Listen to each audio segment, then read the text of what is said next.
Bonjour, merci de m'accueillir à vos 28e rencontres de la transition énergétique.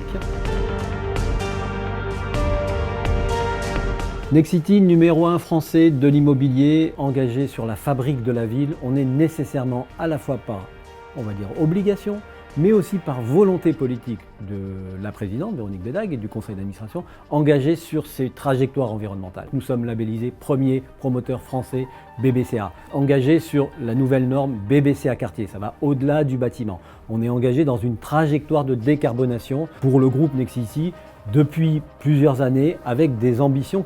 On le réalise, on a déjà tout un tas d'opérations qui sont bien sûr labellisées. On le fait aussi en recherche, dans l'innovation. On a livré il y a quelques mois une partie du village olympique, un grand moment de fierté pour la France et les Français, avec des ambitions réalisées, appliquées dans les bâtiments qu'on a construits, des ambitions au-delà de tout ce que les normes nous imposent aujourd'hui. Nous intégrons depuis plusieurs années le respect et le rythme de la démarche sur la décarbonation dans l'ensemble de nos projets, aussi bien dans la promotion que dans l'aménagement. Nous sommes totalement engagés dans l'évolution bas carbone des procédures d'aménagement, parce que du logement au quartier, il y a des impératifs aujourd'hui que l'on doit respecter et dans lesquels Nexity est pleinement, non seulement engagé, mais acteur dans ces productions. C'est très important d'être sur ces sujets à la pointe de l'engagement sociétal, mais de l'engagement technique. Ce sont derrière les modes constructifs, les matériaux utilisés, biosourcés, géosourcés, bref, toute la chaîne qui peut permettre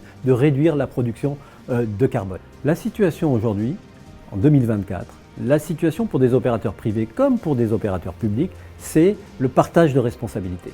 Nous, opérateurs privés, dans le secteur de l'immobilier, comme acteurs de la fabrique de la ville, nous avons besoin de partager en responsabilité à la fois nos trajectoires sur nos métiers, mais aussi des trajectoires de nos partenaires dans des opérations immobilières, dans des opérations d'aménagement. Et je crois que c'est un élément sur lequel je voudrais insister. On ne répondra pas à toutes ces questions, à tous ces enjeux, s'il n'y a pas une responsabilité partagée des opérateurs privés, des opérateurs publics et une stabilité des réglementations. On voit bien que sur les sujets énergétiques, on a parfois des allers-retours des réglementations qui perturbent profondément les opérateurs. Je pense que dans la salle, certains doivent se reconnaître, mais qui perturbent aussi toute la chaîne de production et toute la chaîne donc de transformation. Et très souvent, tout commence par un peu de sérénité pour pouvoir définir ensemble des objectifs, côté public comme côté privé.